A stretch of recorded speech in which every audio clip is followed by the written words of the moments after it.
días. ¿Quién vive en Nicaragua? Gente que no vende patria.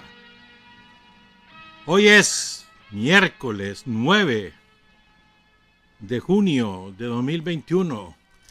Inició la insurrección en Managua en 1979. Con Carlos José Hurtado y con Luis Enrique Guerrero. Cuando son las 6 de la mañana con 29 minutos. Sin Fronteras, la revista con William Griggs Vivado en la primerísima 91.7 y 105.3 FM. Buenos días, amigos de Nicaragua. Desde La Habana, Cuba, les habla Gustavo Robreño para el programa Sin Fronteras de Radio La Primerísima. La noticia que acaba de recorrer los principales medios de prensa europeos tuvo como fuente esta vez a los alemanes, que son precisamente partícipes y víctimas del espinoso asunto, ya salido a la luz pública en 2013, cuando el ex agente de la Agencia Nacional de Seguridad, NSA de Estados Unidos, Edward Snowden, reveló que ese servicio yanqui realizó espionaje entre 2012 y 2014 contra la canciller alemana Angela Merkel. Las nuevas informaciones añaden que el espionaje, consistente en escuchas telefónicas ilegales, se extendió al entonces ministro alemán de Relaciones Exteriores y actual presidente de esa república, Frank-Walter Steinmeier, y otros dirigentes gubernamentales de Suecia y Noruega. Como se aprecia, todos Estados miembros del Pacto Político-Militar de la OTAN y por lo mismo socios y aliados del gobierno imperialista de Estados Unidos, al que se supone permanezcan unidos por vínculos y relaciones pactadas de cooperación e intercambio en terrenos susceptibles como los de inteligencia, seguridad y defensa.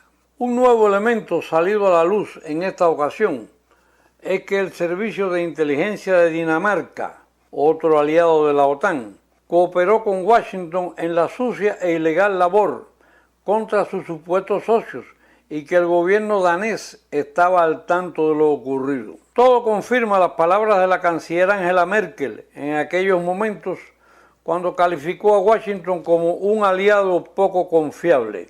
Hay que decir que Merkel nunca ha visto con mucha confianza estas relaciones y sus roces con Washington han sido frecuentes. Evidentemente, hay temas como la construcción del gasoducto ruso-alemán Nord Stream 2 que pueden ser de interés para el espionaje yanqui, empeñados como están en impedir la puesta en marcha de ese importante y estratégico proyecto económico de vital importancia para Alemania y para Europa.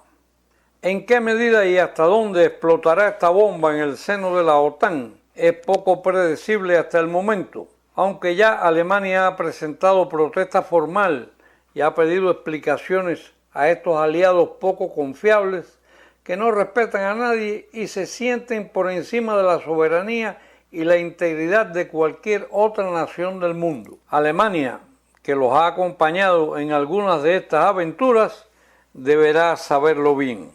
Y hasta el próximo comentario. Me despido desde La Habana, Cuba, para el programa Sin Fronteras de Radio La Primerísima. Buenos días.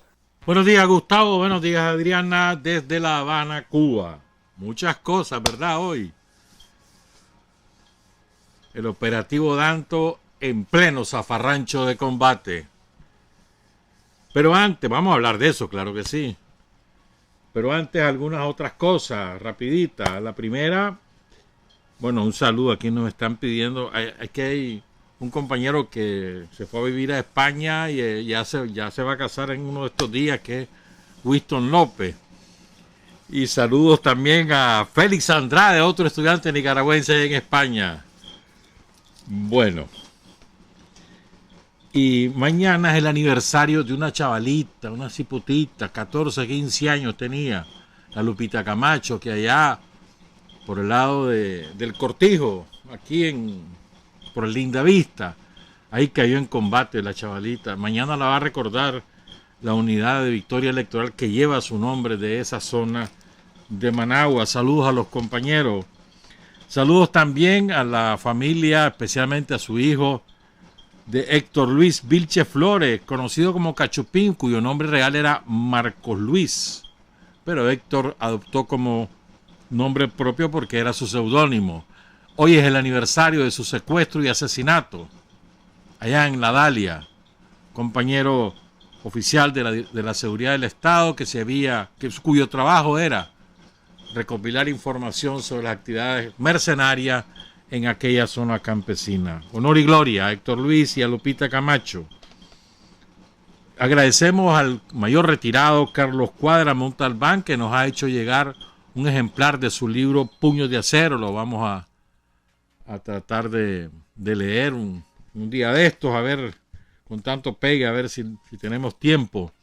Si oyen un ruido de pronto es porque el aire acondicionado lo tenemos malo y está haciendo ruido de vez en cuando. Bueno, ¿qué más? ¿Qué más que iba a hablar? Básico, ¿eh? Bueno, les anuncio, hoy vamos a transmitir como a las 7:25, 7:30 de la mañana, una extraordinaria entrevista que ofreció el Chiri Guzmán, Luis Armando Guzmán Luna, fallecido hace un par de semanas. Esa entrevista la hizo el equipo de trabajo de Red Evolución, que ha hecho un magnífico trabajo tratando de recabar parte de la historia del Frente Sandinista en la voz de sus protagonistas. Lástima que el Chiri se nos va y había mucho que podía habernos contado. Nos va a contar el Chiri Guzmán qué fue lo que ocurrió en el Sauce cuando caen en combate Julita Herrera, Arlen Siu y otros compañeros. ¿Cómo ocurrió eso? Él cuenta cosas que realmente eran poco conocidas. De manera que los invito a que escuchen esa entrevista, una magnífica entrevista, repito, de Red Evolución, del equipo de Red Evolución, y además muy buen video. Muchas gracias por haberlo facilitado.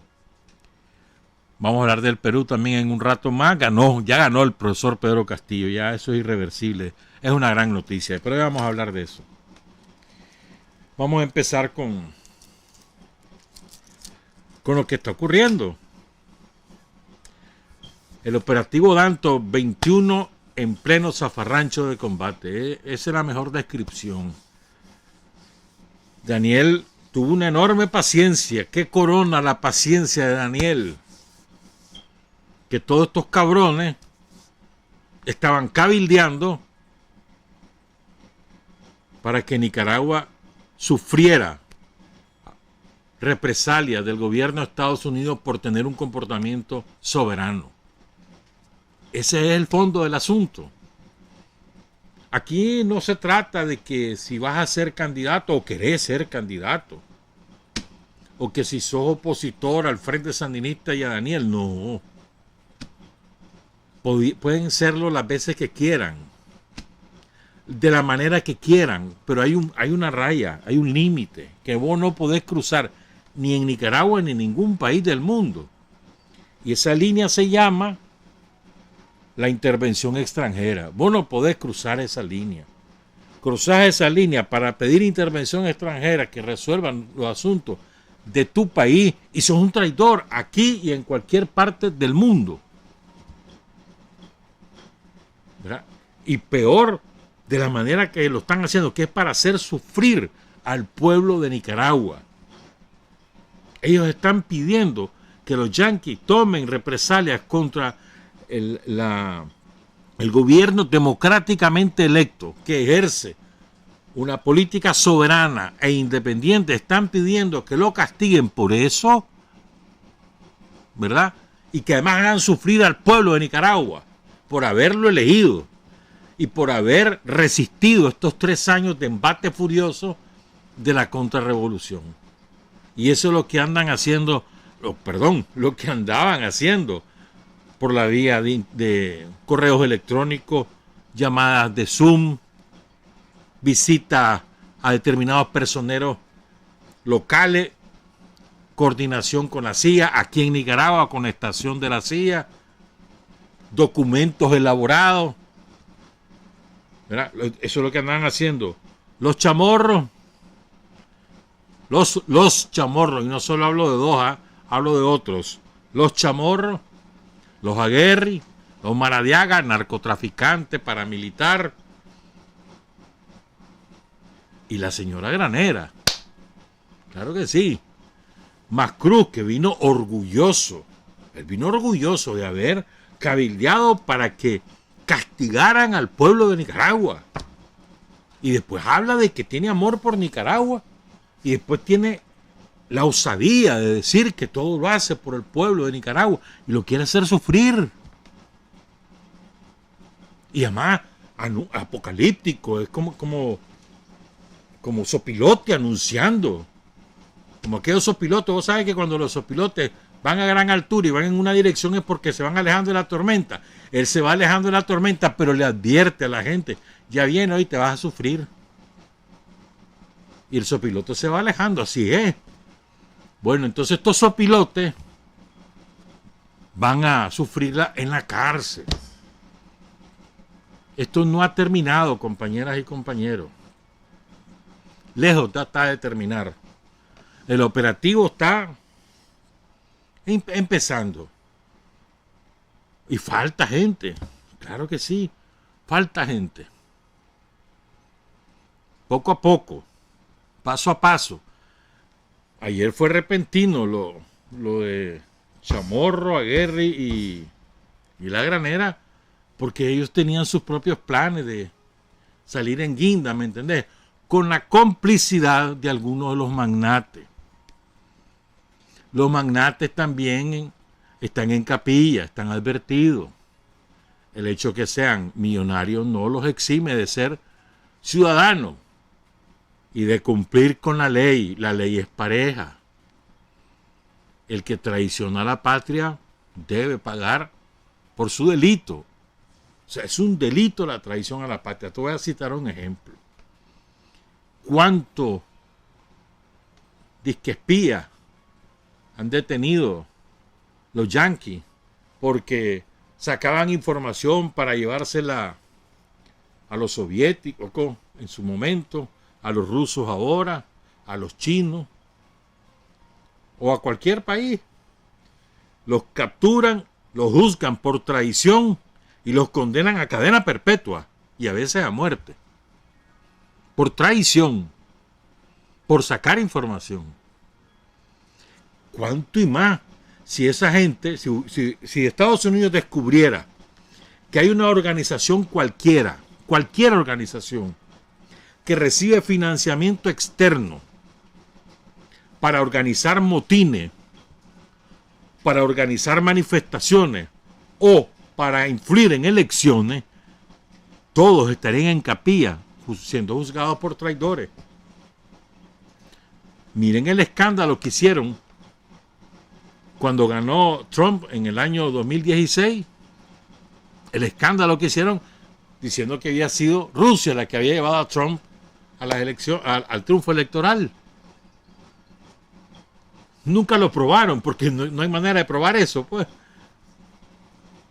Pero enfurecidos los yanquis porque Rusia supuestamente les estaba interfiriendo en su proceso electoral. Pues aquí han hecho cosas mucho peores. Aquí financian no solamente actividades electorales, sino que además propician actividades terroristas. Vos te imaginás, vale, pues, que Daniel de pronto anunciara, vamos a destinar una partida especial para los Black Panther allá en Estados Unidos, los Panteras Negras que todavía existen, una partida especial para que defiendan los derechos de los negros. Les vamos a ayudar a capacitarse, les vamos a ayudar a crear sistemas de información, les vamos a contratar servicios de internet con sus troles respectivos. ¿Te imaginas que eso ocurriera? Y que además Daniel lo dijera, y que fuera una agencia del gobierno de Nicaragua la que comenzara a financiar a los Black Panthers, a los Panteras Negras. ¿Te imaginas? O que hiciéramos que le dijéramos de pronto, hombre, que Daniel dijera, a ver, vamos a financiar la independencia de Cataluña. Vamos a ayudarle a los catalanes a alcanzar su objetivo histórico de la independencia del Estado español. Y vamos a ayudarle también al pueblo de Euskadi a que logre otro tanto también su independencia. Que de pronto Daniel dijera eso y destinara partida, comisionara a su embajada a que ayudara a la fuerza independentista. ¿Vos te imaginás? ¿Verdad? Ah, no, pero vienen ellos y ellos sí pueden. Porque somos un país empobrecido, porque se supone que no tenemos capacidad de tener independencia, entonces hace lo que te dé la gana. Y Daniel tuvo paciencia, hermano. Se acabó la paciencia. Como se acabó con los tranques a finales de mayo, principios de junio de 2018, se acabó ahora con los mercaderes de la patria. Es así. A propósito, ahí leí una publicación que le pagó el gobierno de España a un tal Uriel Velázquez que vive en Costa Rica. Le pagaron para que sacara un desmentido, diciendo que no es cierto que ellos le han dado a la empresa esta, a la lavandería Chamorro, que no es cierto que le dieron reales. Son mentirosos. Contratan a un sicario que ni siquiera vive en Nicaragua para desmentir, pero además son descarados. Si ahí están las pruebas. El gobierno de Pedro Sánchez está financiando a los tranqueros de Nicaragua. Y no solamente a través de la ESIP, tienen otros instrumentos, conste. Tienen otros instrumentos. Y su embajador o su embajadora, sus funcionarios, andan ahí conspirando. Como el de la Unión Europea, como el alemán. Andan conspirando. Porque le dio la orden Sullivan. Ellos son subalternos de Sullivan. No tienen ningún tipo de independencia. Es una vergüenza cómo actúan los europeos en América Latina. En particular en Nicaragua. Es una vergüenza. No sé si escuchaste a Robreño contándonos lo del espionaje, que eso es un escándalo de proporciones mayúsculas. Utilizaron a un gobierno europeo, a un servicio de inteligencia europeo para espiar a la Angela Merkel, a Emmanuel Macron, al gobierno italiano y al propio Pedro Sánchez, para espiarlo. Los yanquis, si no confían en ellos, y ellos andan de perritos falderos del imperialismo. Es una vergüenza, de verdad que sí. Pero bueno, regresemos a lo nuestro, pues. ¿Saben qué? A veces creo que el concepto, la definición más apropiada para los magnates en Nicaragua son plutócratas. ¿Qué es plutócrata? ¿O qué es la plutocracia, mejor dicho? La plutocracia es el gobierno de los más ricos, para los más ricos y al margen del resto de la sociedad. Ese fue el gobierno que tuvimos nosotros entre 1990 y 2007. Ese fue el gobierno, un gobierno de plutócrata, de la plutocracia. ¿Quiénes tomaban la decisión? Te voy a dar un ejemplo. ¿Quién negoció el Tratado de Libre Comercio con los gringos en Nicaragua? ¿Vos crees que fue Bolaño? Fue Pela. Contrató un piche que lo puso además de funcionario para que tuviera investidura gubernamental y fue ese piche el que negoció sus intereses. Por eso es que el CAFTA tiene determinadas ventajas para el azúcar, porque Pela se ocupó de eso. Ese es un ejemplo. Te puedo dar otro ejemplo, los banqueros. Te lo he dicho muchas otras veces. ¿Te acordás? Aquí empezaron a funcionar los bancos privados, pese a que era prohibido taxativamente, explícitamente por la Constitución. No la reformaron porque no tenían los votos para reformarla, pero autorizaron el funcionamiento de los bancos privados. O sea, cuando la ley se los impide, no les importa, la violan. Y vienen aquí con el cuento del Estado de Derecho. Ya te cito ese otro ejemplo. O sea, un ejemplo de cómo manosean el Estado de Derecho cuando no les conviene a sus intereses. Y el otro ejemplo, cuando usan el gobierno para defender sus intereses privados. Esa es la plutocracia. Y aquí en Nicaragua han pretendido continuar actuando en la sombra y continuar manejando los hilos, pero no han podido porque ahora es el pueblo de Nicaragua el que está en el poder y lo ejerce Daniel. Y además pretenden atar al gobierno en nombre de que son una aplanadora, que qué barbaridad, son demasiados diputados los que vos tenés. Nos atenemos a las reglas del juego, le ganamos en las reglas del juego y aplicamos los que las reglas del juego nos han otorgado. La mayoría del pueblo de Nicaragua eligió una Asamblea Nacional con 70 diputados del Frente Sandinista y nosotros estamos en total legitimidad de ejercer esa mayoría a como consideremos que es conveniente para los intereses populares, y eso de ninguna manera puede calificarse ni de esto ni de lo otro. Es una acción democrática. Es tan democrático como que si fueran 48 diputados. Es igual. Está ese mandato, esa soberanía que se ejerce, la otorgó el pueblo de Nicaragua. Entonces esta plutocracia que aspira a volver a tener el Estado en sus manos, para volver a tener las palancas del poder que les permitan seguirse enriqueciendo porque su avaricia no tiene nombre, ¿verdad? Esta plutocracia quiere continuar manejando los hilos del poder de la mano de los yanquis. Es así, ¿verdad? Entonces simplemente el Frente Sandinista siempre lo ha dicho con claridad, ¿verdad? El ejercicio del poder en Nicaragua es de carácter democrático con un privilegiando los intereses de los empobrecidos. Siempre lo ha dicho. No es de ahora. De manera que faltan los de sotana todavía, ¿verdad? Faltan las sotanas, y no solamente sotana negra de la jerarquía máxima. Otras sotanas hay por ahí enredadas en este asunto, que andan en asuntos incluso peores, delinquiendo. Falta caña que moler aquí. Lo más importante es, creo yo, es, compañeros y compañeras, confianza, serenidad, paciencia, firmeza, confianza, serenidad, paciencia y firmeza. ¿Saben por qué? Porque aquí no hay lugar para retroceso. Una vez que lanzas la ofensiva, vas a tajón. Saco y rajo. Caiga quien caiga. Ajá. ¿Que eso va a causar determinados desajustes? Claro que sí. Pero el rumbo es lograr finalmente que nos dejen en paz los gringos. Nosotros no le pedimos a los gringos que nos ayuden o que sean nuestros financiadores o que, ¿cómo te dijera yo?, que nos mantengan. No, que nos respeten.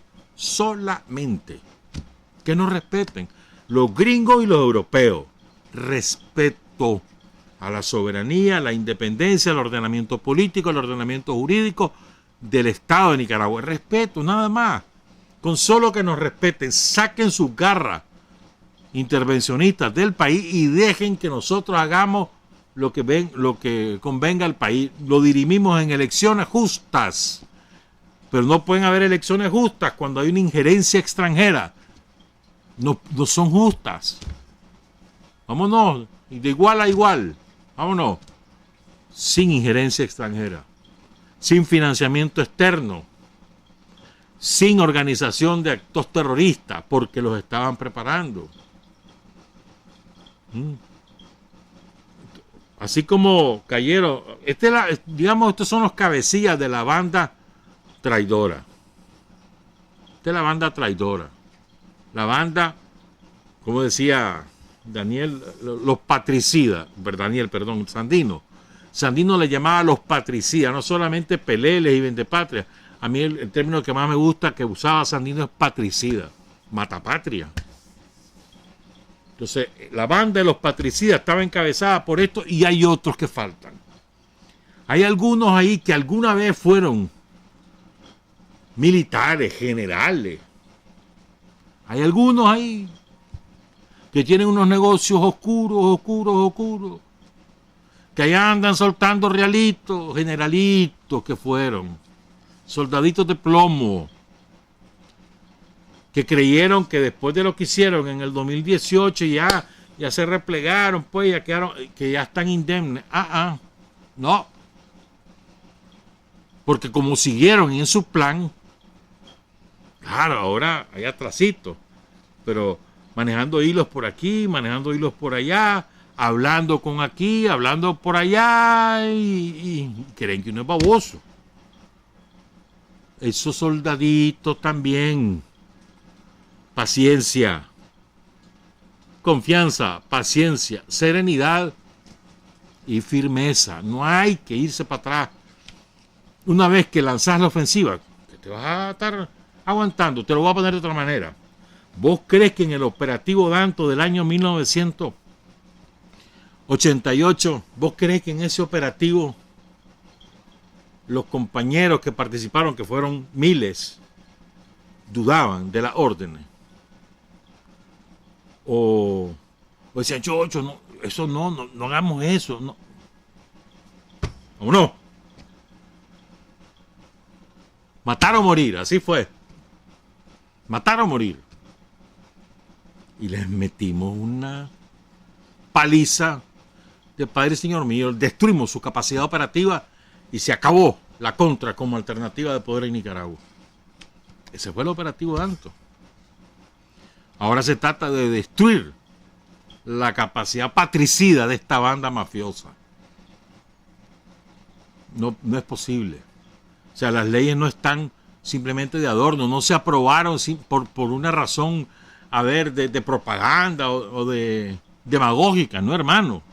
Se aprobaron para ejercer el poder y aplicarla. Por eso se aprobaron. Y estaban advertidos. Daniel se los dijo, pero es que, puchica, lo que pasa es que creen que Daniel habla por hablar. No, hermanos, y se los dijo varias veces, se los dijo en sus intervenciones. Vamos a aplicar la ley, vamos a aplicar la ley, vamos a aplicar la ley. Podrán ser candidatos los que cumplan con los requisitos de ley una y otra vez. Paguen las consecuencias de su acto. Nosotros no los hemos obligado a ser patricidas. Ustedes es su vocación, su raíz de cuna, es congénito. ¿Qué culpa tenemos nosotros? Pero esta vez tenemos el poder y lo vamos a ejercer. Van a tener su derecho al abogado, un juicio justo, todo lo van a tener. Si ellos demuestran que no son patricidas, pues van a salir libres, pero tienen que demostrarlo. Ahí va el Ministerio Público investigando, documentando. La Policía Nacional le suministra un montón de pruebas. Y ahí van trabajando policía y fiscalía, y ahí va, eso va, ahí va. Entonces, si son suficientes las pruebas recabadas por la policía, si son suficientes las investigaciones realizadas por la fiscalía, los jueces van a tener que condenarlos. Si no son suficientes, a lo mejor salen libres. No sabemos, el Poder Judicial va a decidir. Pero en este momento todos los indicios apuntan a que van a tener que pagar 10 años de cárcel, 20 años de cárcel, no sé cuánto les va a dar el juez, según lo que hemos visto. Puede ser que sus abogados sean muy buenos y demuestren que no son patricidas. Dale pues, lo demostraron. Pero en este momento son patricidas. Y faltan sotaneros, faltan soldaditos de plomo, faltan otros de familias ilustres. Falta caña que moler aquí. Hay que poner tras la reja a los autores intelectuales de la barbarie somocista que sufrimos en el año 2018. Los autores intelectuales, los de saco y corbata, los que no tuvieron un solo muerto en aquella aventura espantosa, los que contrataron a drogadictos, a narcotraficantes, a picaditos, a delincuentes para que hicieran los tranques. Esos son los que murieron. Esos son los que cayeron presos y ellos muy bien en sus casas. Se acabó Ahora ellos andaban en otro, en un negocio de altas esferas, pero los tenemos bajo control. Sépanlo, el poder lo tenemos para ejercerlo, no para tenerlo de adorno.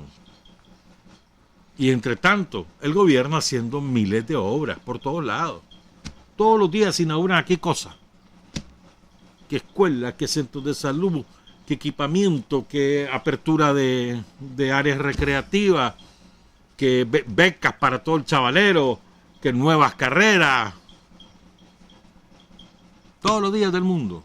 El pueblo tiene cada vez mejores condiciones para poder construir su propio progreso y el gobierno se ocupa de darle esa garantía.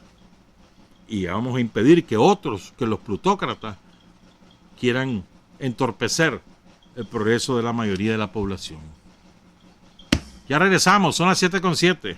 Hay hombres que luchan un día y son buenos.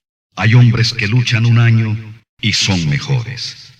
Pero hay hombres que luchan toda la vida. Esos son los imprescindibles. Un saludo al arquitecto Isaac Bosa Castellón. Hoy está cumpliendo años. Felicidades, Isaac. Ese es del relevo. Hijo de dos grandes compañeros, de Berman y de Michelle. Saludos, Michelle. Berman, que en paz descanse. Dos grandes compañeros también. Los conocemos hace muchísimos años. Ya Isaac ya debe tener sus 42 por ahí, ¿verdad? Más o menos, ¿verdad, Michelle? Saludo también a todas las turbas virtuales. Hombre, que bien trabajo se han hecho esos chavalos, ¿verdad vos? En esta ofensiva del tanto 21 han estado salvajes. Al pie del cañón. Apenas sale una decisión, todo mundo, mano. Ojo al Cristo y al combate ideológico, político, en todas las redes sociales, en toditas, en TikTok, en Instagram, en Facebook, en Twitter. No le dejan pasar una, mano. Entonces es un chavalero, un cipotero que hay en eso, hermano, y son expertos. Hay que saludarlos a todos los compañeros. Recuerden, en un rato les presento la entrevista con el Chiri Guzmán, Luis Guzmán, qué pasó en el Sauce, fundamentalmente y un poco también de su experiencia como cuadro público del Frente Estudiantil Revolucionario. Un poquito de eso también habla el Chiri. Hablemos de Ecuador, de Perú. Ya es una realidad. Ganó Pedro Castillo. El profesor Pedro Castillo, les quiero contar algo de él. Y fíjate que para mí es muy, en lo personal, pues. Es cierto que todavía hay que ver por dónde va Pedro Castillo, si va a gobernar con su partido. Su partido tiene una clara definición revolucionaria, pero él es de reciente ingreso a ese partido, al Partido Perú Libre. Él ingresó en el 2017 cuando desaparece el Partido Perú Posible, que era el de Alejandro Toledo, corrupto hasta los tuétanos, expresidente del Perú, que está huyendo, está escondido en Estados Unidos, condenado ya por la justicia peruana, ¿verdad? Es cierto, entonces hay que ver por dónde viene Pedro Castillo, puede ser que lo coopten el poder económico ahí en el Perú, puede ser, no sabemos, pues hay que esperar, pero en principio hay que alegrarse, hermano. Hay que ser cautelosos, sí, pero tenemos que alegrarnos. Yo en lo personal, te decía, para mí yo tengo, no sé, pues yo siempre he seguido lo de Perú y siempre me ha emocionado la manera como los incas peruanos, los pueblos originarios del Perú, han resistido durante siglos. O leer sobre las maravillas que hizo el pueblo inca. Ahí están los ejemplos, hay muchos ejemplos de eso ahí en el Perú. Y además es imposible no recordar a un gran compañero al quien tuve la dicha de conocer, el honor de conocer, Javier Díaz Canseco. Ya falleció hace 2013 creo que murió Díaz Canseco. Un gran compañero. De verdad que sí. Fue candidato a la presidencia, murió de cáncer. Pero como un hombre vertical, jamás se rindió. Quedó en minoría, fue diputado, era minoría, pero honrado a carta cabal. eso le ganó un enorme prestigio en la sociedad peruana. Entonces es imposible no recordar a Javier Díaz-Canseco o a Alfonso Barrante, que fue alcalde de Lima, de la mano de Díaz-Canseco precisamente. Otro gran compañero. Y después recordar lo histórico, ¿no? O sea, esto que hoy ocurre, el triunfo de las fuerzas populares en el Perú, encabezada por Pedro Castillo, esto que hoy ocurre, hay que hurgar en la historia para encontrar sus raíces. No solamente en el pueblo inca, sino que hay muchos más que a lo largo de muchos años fueron representando el sentir de los pueblos originarios y del pueblo y de los pueblos en general del Perú. Por ejemplo, el general Juan Velasco Alvarado, ¿cómo no te vas a acordar de él? Asesinado por la CIA. Era un hombre progresista, no era un radical, sino un hombre progresista que en las circunstancias del Perú pretendía devolver, hacer un poquito de justicia por los pueblos originarios, abandonados, marginados. Hizo la reforma agraria y ese fue su gran pecado. Lo mandó a matar la CIA. Gran amigo de Torrijos, y eso, el asesinato de Juan Velasco Alvarado es uno de los factores que radicaliza a Omar Torrijos Herreras en Panamá. O recordar, qué sé yo, es que hasta me puse a apuntar al Taita Cáceres. Sí, hombre, héroe del Perú. El vencedor en la guerra del Pacífico. Bueno, lo derrotaron en algunas batallas, pero hizo guerra de guerrilla. Y en las grandes batallas de la guerra contra Chile, es el gran protagonista, el gran vencedor, el que fuerza a los chilenos a abandonar Perú. Los derrota. Pese a que el presidente entonces traiciona al Perú, ¿verdad? Y le regala porciones del territorio a los chilenos, y eso obliga a Cáceres a hacer un levantamiento militar y lo derroca. Después lo eligieron presidente y después lo liquidaron los propios oligarcas, pero Cáceres fue el Taita Cáceres, el general Andrés Adelino Cáceres. De hecho, hay una corriente ideológica en el Perú que se llama etnocacerista, que recupera a Cáceres y lo fusiona con la cosmovisión de los pueblos originarios. He leído que Pedro Castillo es de esa ideología. Esto es importante, es etnocacerista, más que marxista o que ponerle otra identificación ideológica. Vamos a ver cómo se comporta. Es imposible no acordarse de Esteban Pavletich, secretario de Sandino, el único peruano en el ejército de Sandino. O de José Carlos Mariátegui, el fundador del marxismo latinoamericano. Un gran ideólogo, un gran pensador. Vos no podés hablar de marxismo en términos ideológicos si no has leído y estudiado a José Carlos Mariátegui. Y finalmente quiero mencionar yo por lo menos soy fans de la poesía de César Vallejo. Enorme Vallejo.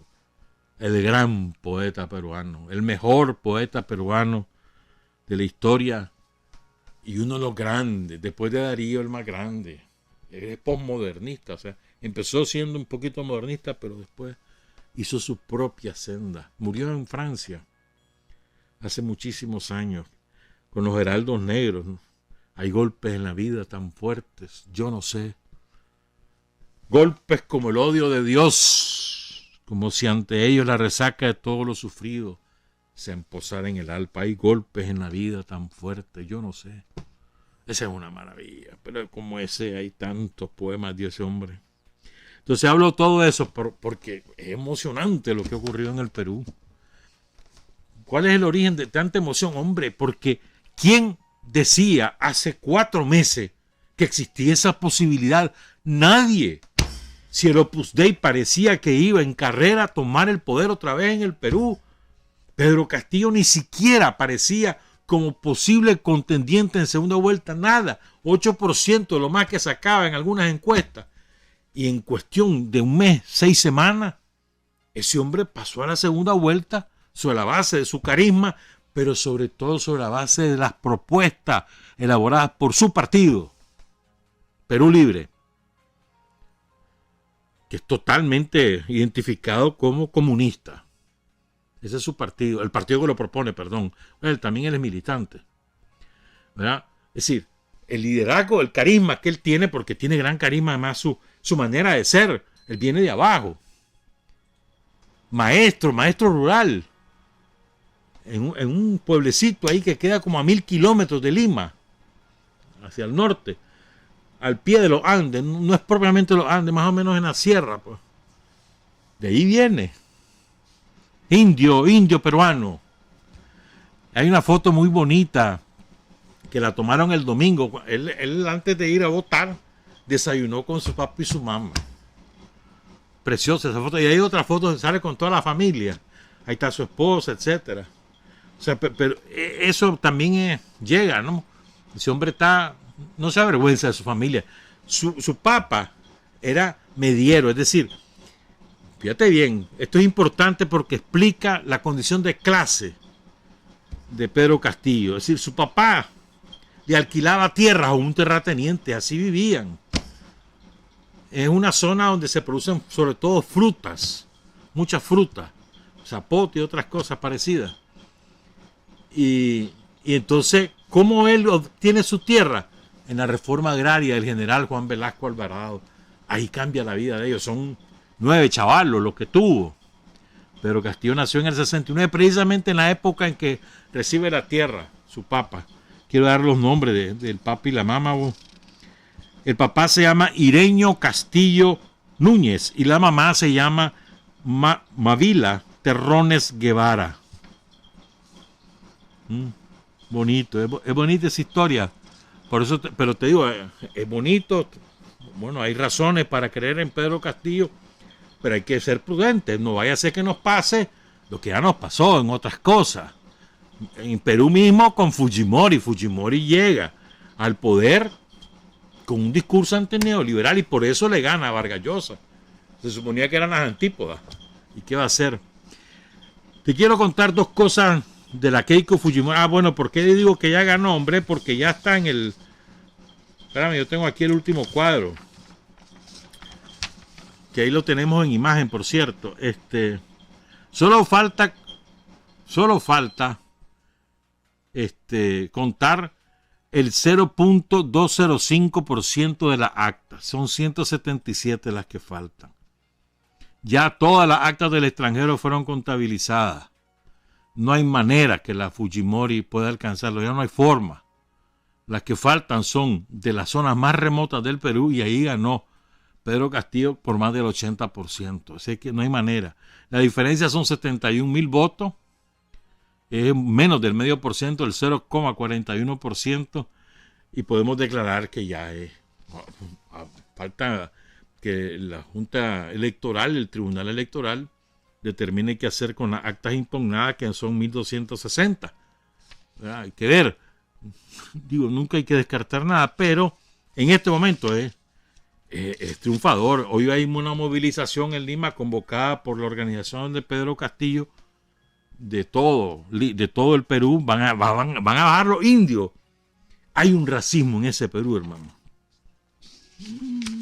Qué barbaridad. Como en el Cusco arrasó Pedro Castillo, entonces toda la clase media y todos los aristócratas de Lima están diciéndole chanchadas que no vuelven a ir a pasear a Machu Picchu, a todas las bellezas incas que hay ahí, y no que ahora van a ir a no sé dónde, que una estupidez terrible, pues. Pero hay que sacar lecciones de esto. La primera lección: la fuerza del pueblo, la voluntad del pueblo es capaz de vencer cualquier dificultad. La fuerza de la gente. La gente busca a alguien que le dé esperanza y se abraza a ese alguien y resiste a pesar de toda la ofensiva bestial que lanzó el sistema mediático al servicio de la oligarquía peruana, del gran capital peruano y de los yanquis. Ahí hay intereses poderosos de yanquis, de franceses, de muchos capitalistas extranjeros que son los dueños de las minas, por ejemplo. ¿No? Perú es un país sumamente rico, pero tiene a una inmensa mayoría de su pueblo marginado y en la pobreza, en la extrema miseria. Yo recuerdo todavía las imágenes del año pasado, que en la pandemia, cuando la pandemia estaba en lo más alto, Perú ha sufrido mucho las muertes por el COVID. Yo recuerdo bien cómo la policía maldita ahí en el Perú, echando preso a los vendedores ambulantes, que toditos eran de los pueblos originarios, ¿verdad? Porque tenían prohibido salir, tenían que estar confinados. ¿Y de qué iba a vivir la gente? Escenas verdaderamente espantosas.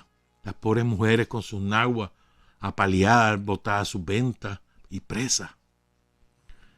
Ese tipo de cosas era lo común en el Perú. Y eso fue alimentando y alimentando y alimentando. Y cuando aparece Pedro Castillo con ese discurso que él promete justicia para los pobres, la gente dice, aquí está, salgamos de estos malditos que nos tienen así. Ahora, fíjate la Fujimori, te voy a dar dos ejemplos de lo que es esa mujer, de lo desgraciada que es esa mujer. 7:26, ya me tengo que ir porque tenemos que presentar al Chiri. Pero te voy a dar dos ejemplos. Esa mujer, a los 15 años se mete en la política con su papá, ¿verdad? Tiene 46 años esa mujer más o menos. Entonces, su papá mete presa a su mamá, a la mamá de la Keiko.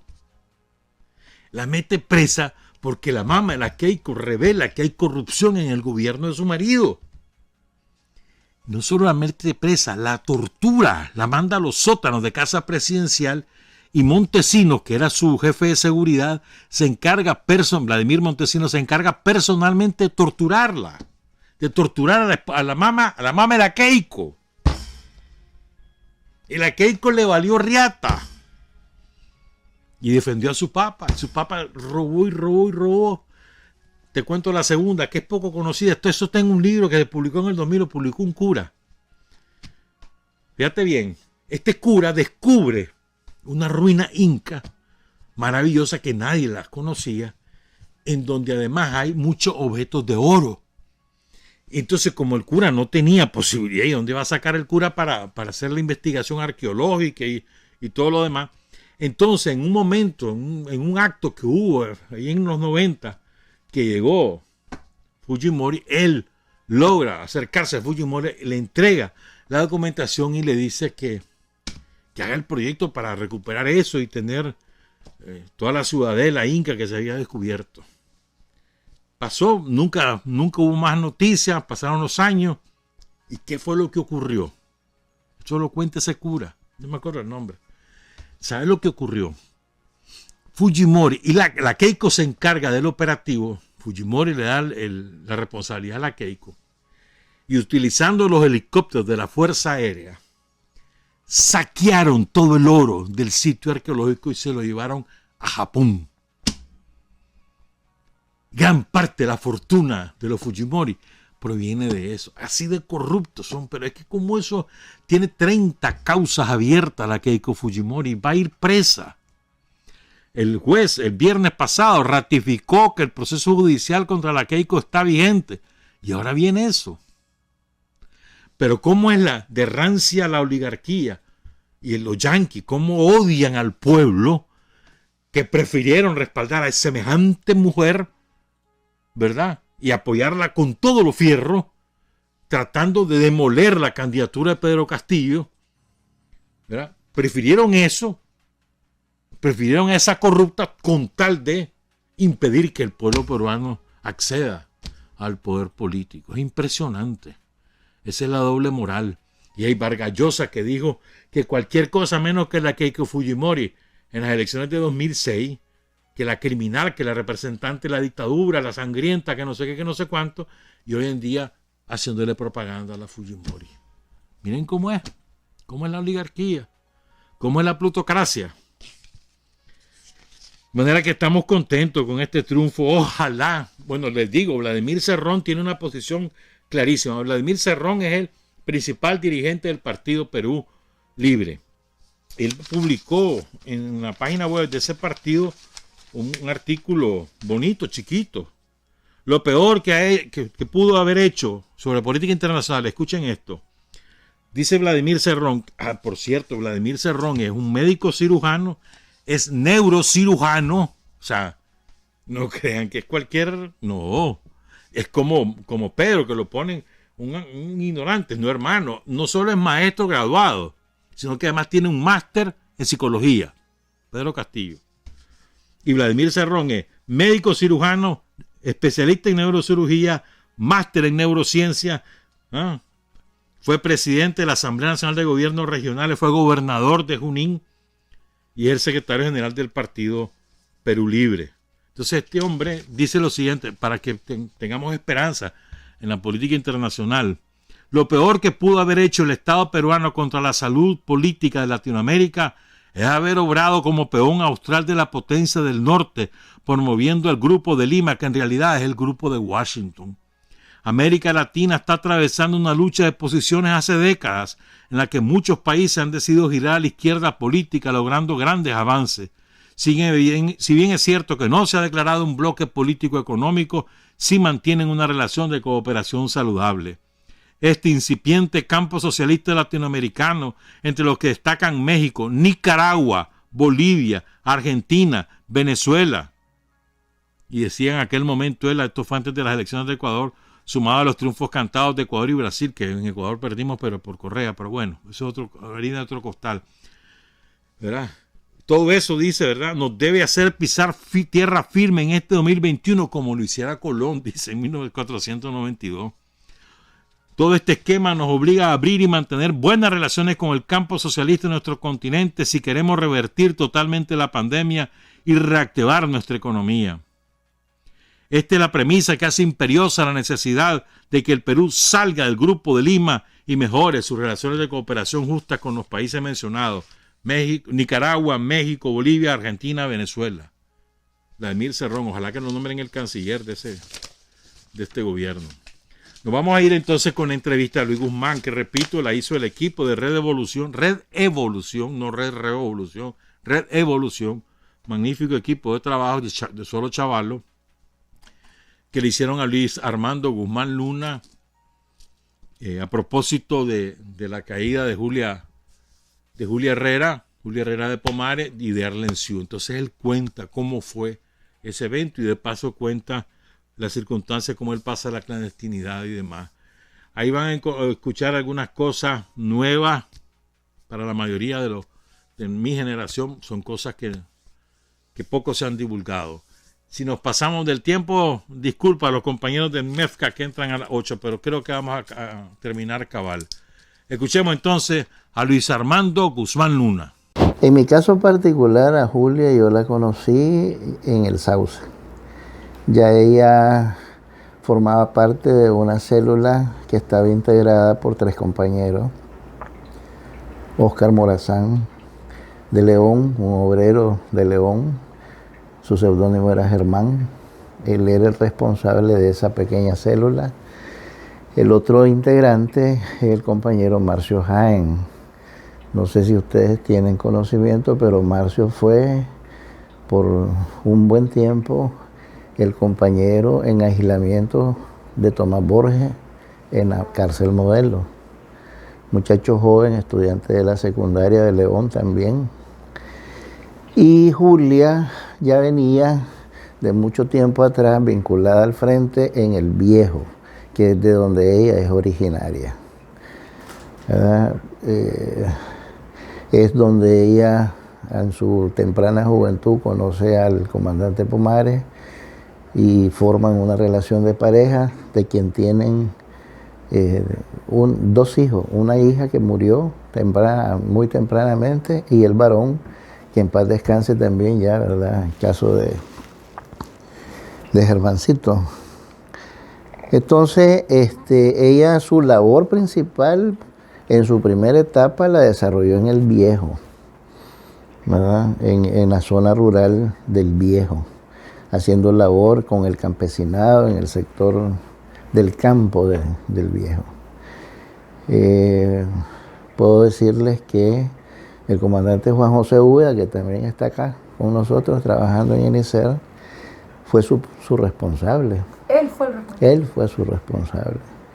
Él te puede dar otros elementos de juicio que yo no conozco de ese antecedente, porque yo ya, como te digo, fui a conocerla en el Sauce propiamente. ¿En la escuela guerrillera? La escuela es posterior. A ver, yo vengo del movimiento estudiantil universitario, ¿verdad? Fui por mucho tiempo cuadro público del FER en la universidad, del año 72 al 75. Y en ese periplo, a partir del 73, que ya me integro al frente, ¿verdad? Fui reclutado por Roberto Huembe, que cayó en combate con la Guardia aquí en la ciudad. Él era estudiante de cuarto año de medicina entonces. Cuando hubo un momento en que, después de que se rompió la etapa de silencio, con el asalto a la casa de Chema Castillo, los cuadros públicos del FER en los distintos recintos universitarios, el Frente los jaló, ¿verdad? Y pasaron todos a la clandestinidad, unos a sectores urbanos, otros a la montaña, otros a sectores del campo. El relevo de ellos fue el que quedó al frente del FER, en el caso mío, pues en León, trabajando con el comandante Somarriba y otros compañeros. Pero ya en el 75 la situación se volvió insostenible. En los primeros meses ya la presión de la seguridad de Somoza sobre nosotros, pues como activistas públicos del FER y del Frente, entonces también pasamos a la clandestinidad. ¿Verdad? Hubo una represión a nivel de casco urbano. El presidente del CUN en ese momento era Quincho Ibarra, allá en León. Lo tuvimos que meter en una situación muy apurada a una casa de seguridad, y posteriormente otros fuimos inmediatamente convocados a pasar a la clandestinidad. Tuve un tiempo en León y luego fui enviado al Sauce para hacerme cargo del trabajo en esa zona del campo. Y ahí es donde yo conozco a los tres compañeros, a Germán, a Marcio, cuyo seudónimo era Trinidad, y a Julita, que era Teresa. Teresa era su seudónimo. Teresa era su seudónimo. Entonces con ellos, sí. No solo estaban compañeros de León, sino que me parece que tal vez de todo Occidente, o sea, de distintos lugares. Hasta de Managua. Sí, yo soy de Managua. Sí. Yo estudiaba medicina en León. Estaba empezando el tercer año de la carrera, cuando fuimos, la dirección se vio obligada pues a jalarnos a un grupo, ¿verdad?, para pasar a la clandestinidad. ¿Qué trabajo era el que se hacía ahí en el Sauce? El trabajo era un trabajo de concientización, ¿verdad?, con el campesinado de la zona, ir creando base social.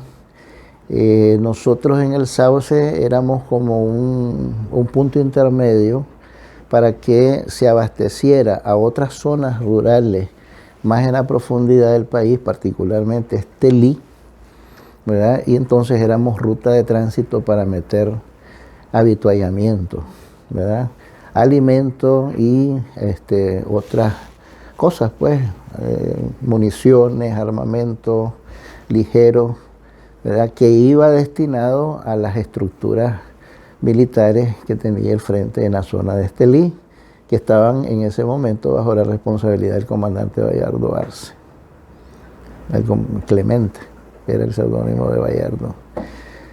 Entonces nosotros lo que hicimos fue abrir una ruta de tránsito propia, ¿verdad?, para transitar con carga y poder llevar esos suministros a los compañeros que estaban en la zona de Estelí.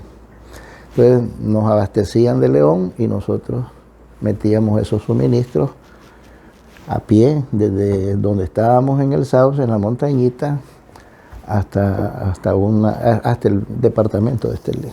¿Y en qué momento empieza como tal la escuela? En mayo del 75 se instala la escuela. Entonces al frente de la escuela fue designado el compañero Germán Berbis, Germán Berbis, ¿verdad?, que había recién llegado a Nicaragua por Honduras, clandestinamente, proveniente de Cuba, donde él había recibido su formación militar, ¿verdad?, para hacerse cargo del desarrollo de la escuela, con otros compañeros que también ya tenían formación, que habían recibido algún tipo de entrenamiento como instructores para el grupo que fue convocado a esa escuela. Era un grupo de unos 23, 25 gente, ¿verdad? Donde estuvo Marta Crancho, donde estuvo la Arlen Siu, Hugo Arévalo, Mario Estrada, entre otros compañeros, gente del Viejo, gente de Managua, gente de Carazo, provenientes de distintos lugares que habían pasado ya a formar parte de la fila guerrillera del frente y que llegaron a recibir esa instrucción. Como instructores estaba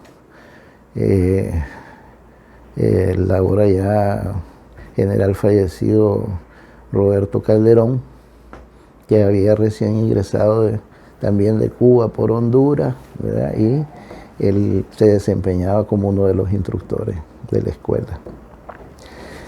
Sí, compañero, porque ahorita para nosotros a veces como verlo de lejos es medio complicado comprenderlo, pero ¿dónde se instalaba la escuela? ¿En la finca de alguien? Bueno, nosotros tuvimos una base social clave, pues, que fueron los hermanos Ramírez, Serafín Ramírez, Hilda e Hildebrando Ramírez, ¿verdad? Y ellos eran dueños de una propiedad rural, en la zona de la montañita, que fue el lugar que escogimos y el que ellos, ¿verdad?, totalmente de manera plena decidieron, ¿verdad?, que ahí se instalara la escuela. Entonces, don Serafín tenía su finca en una parte alta del cerro de la montañita, y Hildebrando, ¿verdad?, que vivían en la misma casa, estaban en una zona llana, que era donde permanecía Julia, porque ella era la que se movía con libertad. Es decir, nosotros estábamos en un campamento totalmente clandestino y ella era la que tenía acceso de las casas para el suministro del alimento, para realizar otras tareas, para llevar mensajes al casco urbano, para trasladar información. Es decir, ella cumplía múltiples tareas, pero su fachada era como pasar como pariente de los Ramírez. Teresa Ramírez era su seudónimo, era sobrina de doña Hilda, sobrina de Hildebrando y de don Serafín. Entonces ella se movía con libertad, bajaba al casco urbano, cosas que nosotros no podíamos hacer. ¿Estamos claros? Estábamos limitados, nosotros nos movíamos de noche.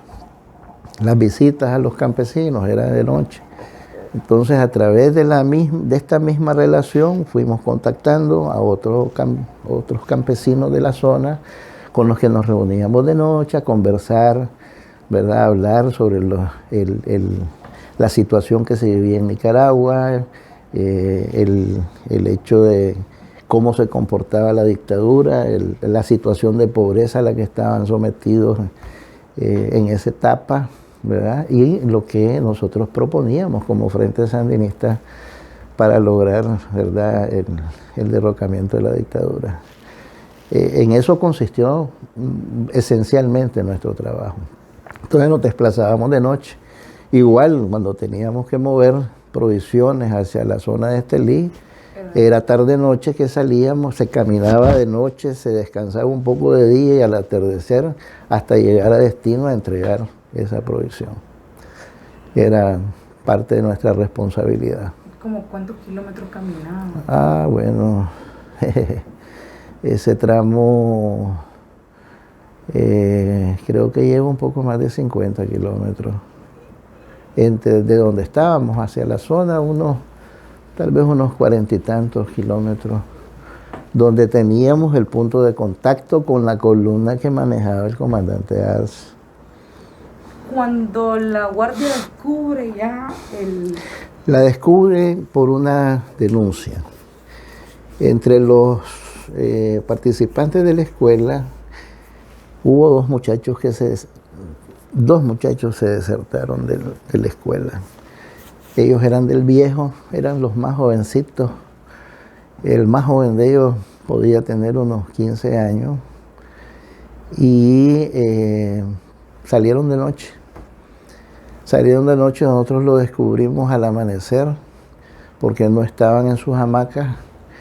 Entonces, una de las misiones que cumplió Teresa fue precisamente ir al viejo, de donde ella era originaria y conocía muy bien la situación operativa.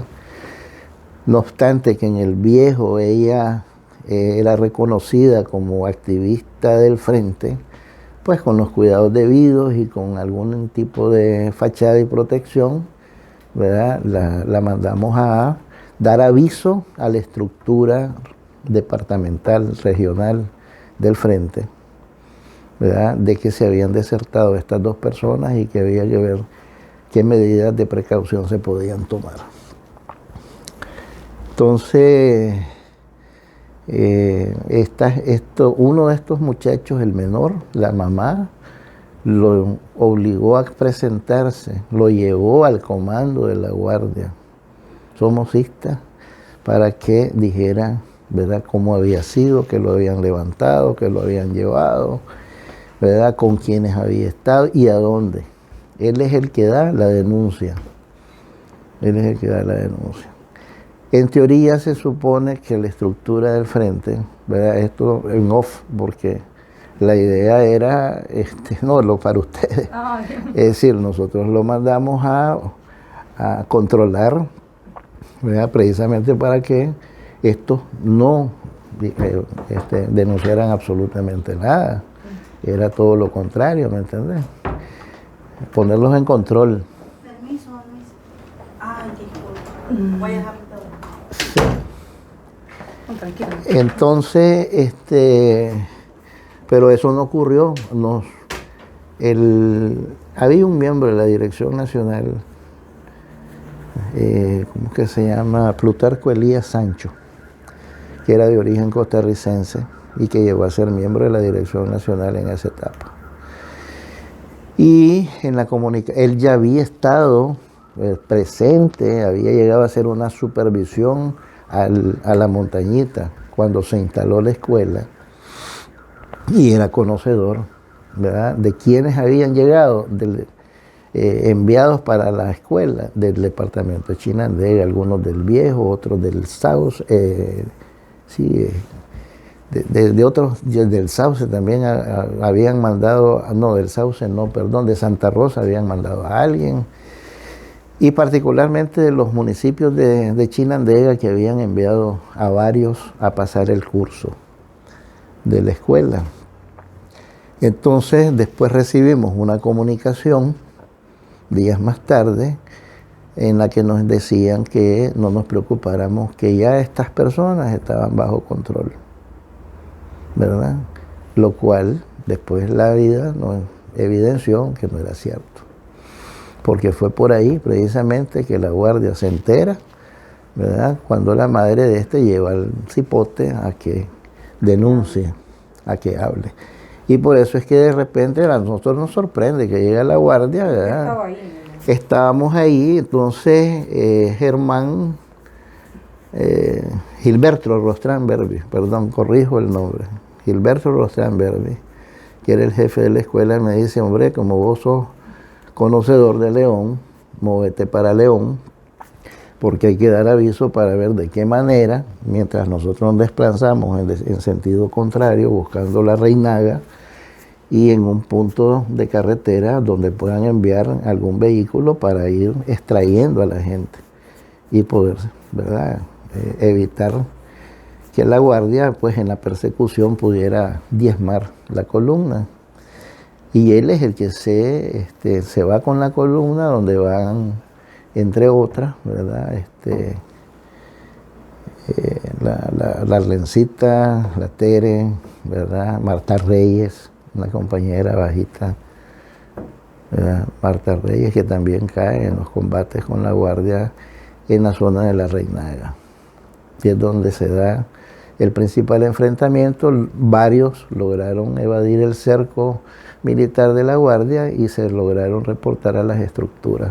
Gente del Viejo, ¿cómo se llama? Ay, ahorita se me van los nombres. Pero hay 2, 3 gentes de esa columna que logran llegar y se reportan en el Viejo. Lucas Cortés es uno de ellos, ¿verdad? Y Maximiliano Martínez el otro, ¿verdad? Que esos llegan por su cuenta y otros salen hacia León. Entonces, en el enfrentamiento, ¿cuál es el problema? Que tanto Arlen como la Julita padecían de hemorroides. Y por supuesto, el esfuerzo físico extraordinario de salir ya en una marcha apresurada para ver cómo se rompía el cerco militar. Entiendo yo que afiebraron, ¿verdad? Es decir, con fiebre y todo. Entonces, Gilberto, según comenta uno de los que estuvo y que sobrevivió, Maximiliano, baja a un pequeño crique, a una corriente de agua, a donde estaban, a buscar cómo agarrar un poco de agua, y ahí tiene él un enfrentamiento donde él cae, ¿verdad? Él ya no llega a subir, buscando cómo darle agua o aplicarle paños de agua para bajarles la fiebre, pues ya no podían ni caminar. Al final el grupo que se repliega, ellas son las que sostienen la posición en el enfrentamiento y por eso caen. Pero entonces, cuando ustedes se enteran de que la Guardia va a atacar o que ya lo descubrieron. O sea, nosotros sabemos de que la Guardia viene en camino porque un campesino de la zona, que era colaborador nuestro, llega al campamento. Era de los pocos que tenían acceso a ese campamento, a darnos aviso: la Guardia viene por tal zona. Entonces eso dio lugar, hubo una refriega en el sitio, porque nosotros mandamos a poner un grupo de postas, ¿verdad? Para donde esperábamos que llegaran, efectivamente por donde llegaron, y ahí se dio un intercambio de disparos sin resultado, y la columna, en lo que la columna iba saliendo. ¿Las compañeras estaban en la columna? Sí, estaban en la columna. Ellas caminan, ellos llegan, no te digo, casi en la zona de la Reinada, que es donde se da el enfrentamiento principal. Entonces, ¿qué te puedo decir? Julia, una mujer alegre, muy cariñosa y muy súper disciplinada, muy aplicada a su rol, a su papel, ¿verdad? De esas mujeres extraordinarias que ha tenido siempre al frente, luchadora de toda la vida, desde muy jovencita. Es la época de la juventud truncada, porque realmente muchos de nosotros entramos en edad, siendo adolescentes, entramos al frente. Y ya no tuvimos, pues, la vida de juventud que se puede tener estando en paz. Estábamos en una situación realmente muy complicada. Yo siempre yo guardo a las personas que quiero a como eran, con su alegría. ¿Verdad? Con la Chinita cantábamos, cuando estábamos de noche, solíamos cantar.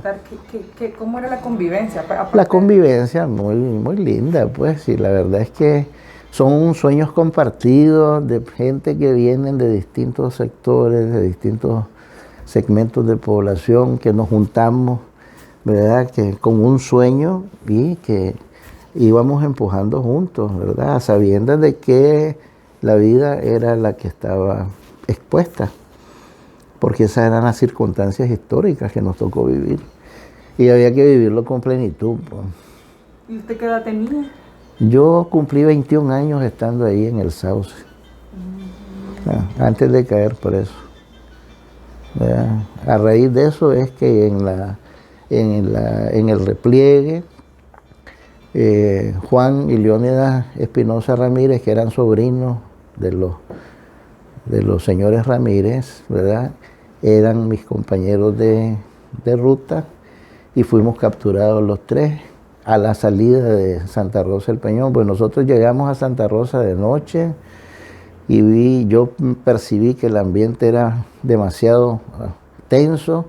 Salimos, la salida de ese pueblo es como una encajonada, un cruce de caminos, y ahí estaban emboscados gente, pobladores y guardias, ¿verdad? Que son los que nos capturan en la salida. Ya después fue cosas del destino, porque estos muchachos eran jóvenes campesinos muy humildes. Ellos conocían de la ubicación de una cueva donde nosotros guardábamos unos explosivos, ¿verdad? Y uno de ellos, el menor, Leónidas, habló de eso. Lo llevaron a que ubicaran el sitio y ahí los ejecutaron, después de que entregaron. ¿Ya? Así es que así son las cosas de la vida. Creo que es bueno que hablen con Marcio, ¿verdad? Porque Marcio por lo menos estuvo un año con Germán y con Julia ahí en ese territorio, porque ellos fueron la célula de embrión que abrió camino en el Sauce. Revolución es sentido del momento histórico,